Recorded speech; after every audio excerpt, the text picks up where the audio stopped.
Hey everybody, it's the Economic Ninja here. Thank you so much for joining me today. Today we are joined by Noah Seidman. I got that right? He's pronounced as Seidman.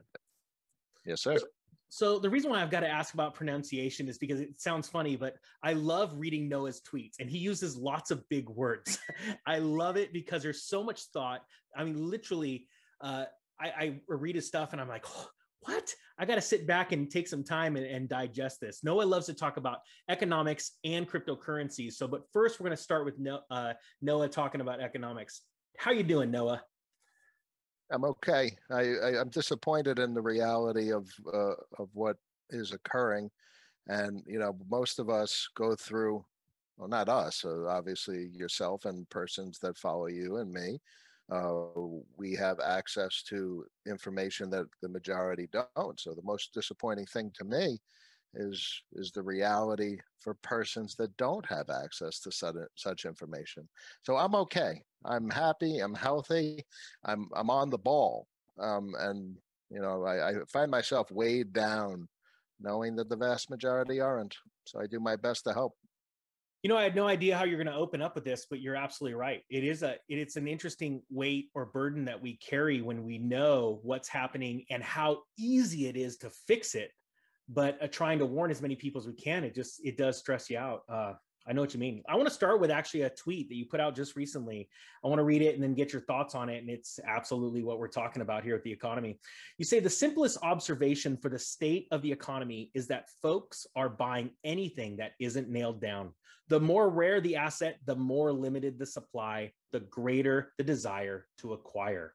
You mind explaining that? We live in a world where they've completely perverted the fiat financial system, where everyone in legacy finance will argue, or anyone that's involved in the markets will argue that you should have a mortgage on your home. And if you don't have a mortgage on your home, get a 30-year mortgage at 2.7% and churn your gains, maximize your gains, and generate revenue. And I don't subscribe to that methodology, that mentality. I'm a fan of having little to no debt. So we live in a world where people are buying everything and anything that isn't nailed down because capital is so easily available. Now, if it was capital that a person had to go to work for and spend 8 hours a day, they'll be a little bit more frugal, a little bit more restrained with their expenditures, a little bit more thoughtful. But the capital is more often than not in the form of debt, and a person feels that even if they have an expenditure, they could just acquire more capital, or they could resell something that has newly inflated for capital gains. Yeah. So the cheap, easy money has put us in an environment where we buy anything and everything that isn't nailed down. So we've recently seen, when you're talking about cheap money flowing around the system, we've been seeing not only the common man taking out tons of debt to leverage themselves so that they can speculate in markets, almost harkening back to the 1920s, roaring 20s in my mind. But we've also now seen institutions that are doing it as well. But at the same time, some institutions, like recently in the news, Wells Fargo, have started to curtail their lending and pulling back some of that easy money, even though the banks keep getting easy money. What do you think about this? So this is a perfect question, and I haven't gotten to the video yet. The person to watch for this is Stephen Van Meter, and the topic that he just posted on before, like 15 minutes ago, I'm itching to watch it, is his observations. And that's where I would get an understanding of why they did that. Ultimately, I know what it causes and what it contributes to, and ultimately, M2 velocity is collapsing. Yes. The amount of capital available isn't churning, and that plays very much into my comprehension of the DeFi space and why I see it as so much filled with opportunity, because velocity in the DeFi space is vertical. If there was a quantitative evaluation and we gathered the metrics, it'd be a line straight up. Yes, you're absolutely right. And for anybody that is listening to the economics video right now, and he's already referring to DeFi, it's hard not to jump into this topic right now because DeFi talks about cryptocurrency and a new way of actually being able to own your own. It's so encompassing. So we're going to get into that actually in a few minutes. Now let's talk about so Stephen Van Meter, you brought him up, the Bond King on YouTube. Amazing channel. He likes to talk about, he knows a lot about the bond market. He was, I believe, a bond trader for years, correct? I believe so. Yep. And so I have listened to him many times, like I've listened to you. And now we're talking about this M2 money supply slowing down, as you said. And there are some very serious consequences with that. In my mind, that's a very deflationary event because that means that since money's not moving around, well, things are going to start to slip in prices because there's not going to be enough money going around to buy all of these goods that are around. And we're seeing right now goods that are stacking up all over, from lumber to, well, I can't say food right now, but there's a lot of things that are discretionary items that people are choosing not to spend money on. What do you think about that and their implications on the economy? Well, the whole system is violently deflationary. The debt system wants to collapse every second it can. So it's kind of like a constantly deflating balloon, or as Brent Johnson talks about it, a bucket with holes in it. It's constantly losing, it's constantly wanting to be drained or lose inflation. Yep. So historically, M2 velocity is what sustains the debt-based economy. And it's done that vis-a-vis the commercial bank money printing process. Historically, it was commercial banks that created money vis-a-vis lending and borrowing. And using double entry accounting is you have a liability on the bank's balance sheet, well, a debt on the bank's balance sheet and a liability on the debtor's balance sheet. I owe money to a bank, it's a liability. So with M2 velocity, that's crashing, that's representative of a complete failure of the commercial banking money creation process, yes. Or it's depictive or representative of that. And what George Gabbin has highlighted very nicely in recent videos is how the Treasury, the Fedgery, combination of the Treasury and the Fed, have circumvented the historic commercial bank money creation process, and they've created money at their level. Now, I can't reiterate the exact process, but George Gabbin has highlighted it most recently. Yeah. And I love that you use the term a bucket with holes in it, because it means you constantly have to keep filling it with water for it to stay full. And a lot of people like to blame the current administration, the last administration. And what they don't realize is that regardless of politics, because we've let that genie out of the bottle, we're not tied, our currency tied to anything. Every year, every 4 years, whatever you want to say, we have to keep blowing that bubble up even bigger because there's more holes getting pinpricked in that balloon. So what do you think are some holes right now that you can see right now that are, besides obviously these credit lines that are being stopped, at the public level, do you see any other holes that are being pricked in the balloon? No, this comes down to, I would imagine, the thought of, do we have a short-term deflationary event in the near term? Yeah. So I think about this all the time. So for the system to keep going, period, they need to keep inflating because the bucket is still always losing water. Yep. So we know, literally just based on precedents, looking at the S&P for the last 100 years, that it just goes up. Over even a moderate time horizon, 3, 4, 5 years, it just goes up. So what I feel comfortable in my ideology is that even if there's a deflationary event of whatever magnitude, they're going to inflate it. Yes. There's no other path. They don't know. It's not part of their DNA. It's not part of their toolbook or repertoire. Yep. One of those words. So deflationary events. So they say inflation is transitory. I argue the antithesis. Any deflationary event will be transitory. And so I'm both a deflationist as well as an inflationist. And basically I'm really I can't stand fiatist. And I'm part of the buy anything that's not nailed down category. I believe dollars are the last bag that anyone should be holding, and I'd rather own 3-month T-bills than dollars. And in fact, I do. I try and minimize my dollars. If you look at the charts, T-bills are slightly up. Yes. Like maybe 1.3, 1.4. I've shared a couple things on Twitter lately, and dollars are like 0.08. So T-bills are better than money, than dollars. Yeah, isn't it scary in a world where 1.3 is the best solution you can get for holding something liquid when we're seeing a world of food prices and fuel prices and everything else exploding?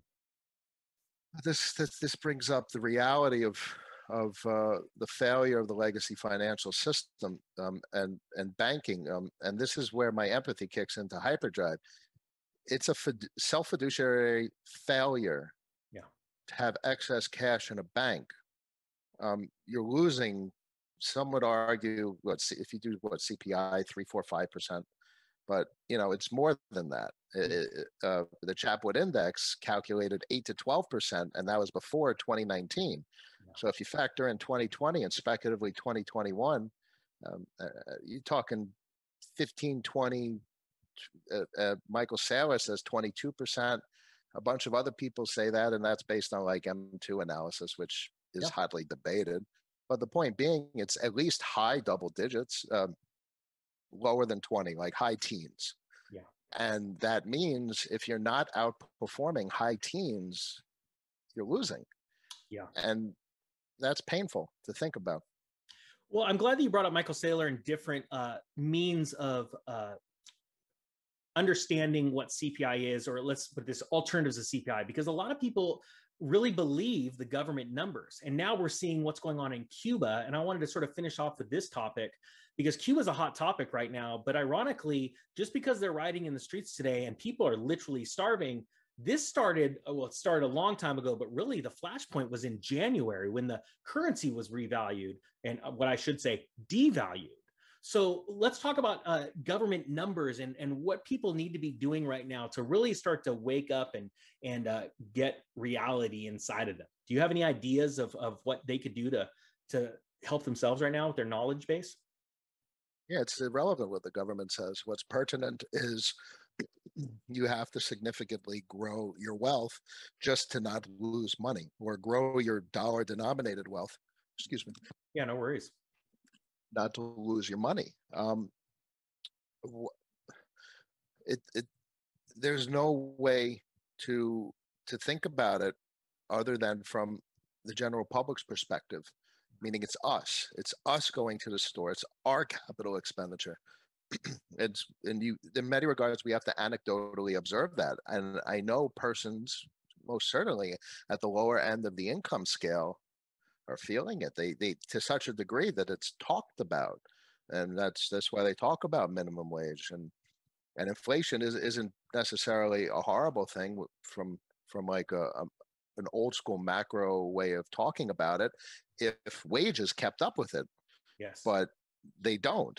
So everything that people, it's very complicated to try and understand these things we talk about when you try and tackle like the government's presentation of it. Okay. It's also hard to understand when you try and listen to like macroeconomists and the people that are deep into the legacy financial system. What's most important for the general public to understand is prices go up, your salary is not going up, keeping money in a bank is a fiduciary failure. And then the question becomes, where the statement I think is quite reasonable, is it's an absolute requirement to do something. Yes. To reallocate cash to things, assets. And now then the question becomes what, and what is the process? Yes. So in closing, I want to obviously give you a chance to talk about what you do online, but if you could give people an example of what you can do to protect yourself, like you just said in the very last statement there, that would be great. It's a combination of many things. I'm exposed to all sectors. Gold and silver are inflationary assets.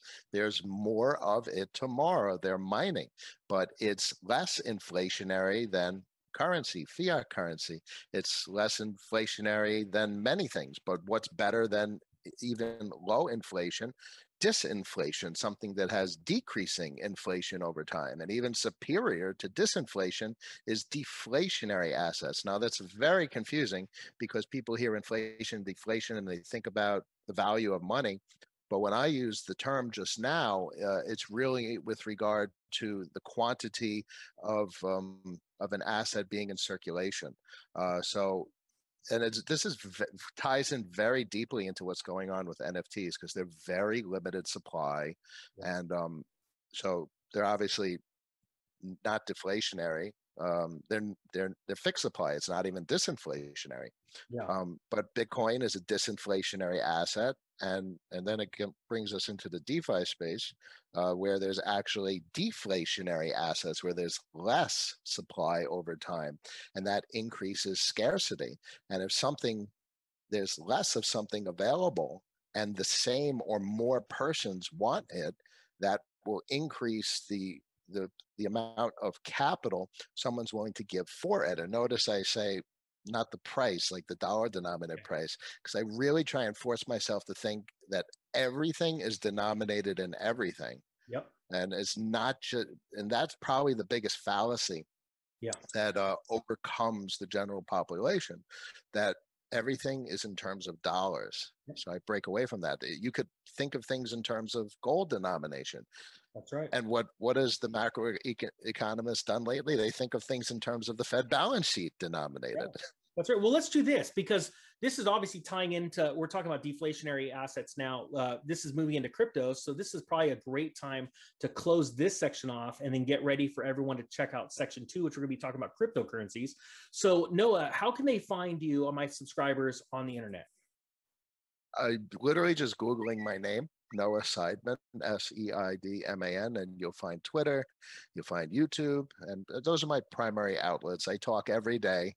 You know, there's always something for me to give my opinion on, and that's shared on YouTube daily. But I obviously, you know, Twitter's fun because it's you have to distill your thoughts into a fixed number of characters. So it's like making I don't know, rice pudding, or you reduce it into like the juicy goodness. Well, you do it very well. I do not do it as well, but I guess with that, I'm going to say goodbye for now, and everyone stick with us because we're going to be coming out with part 2.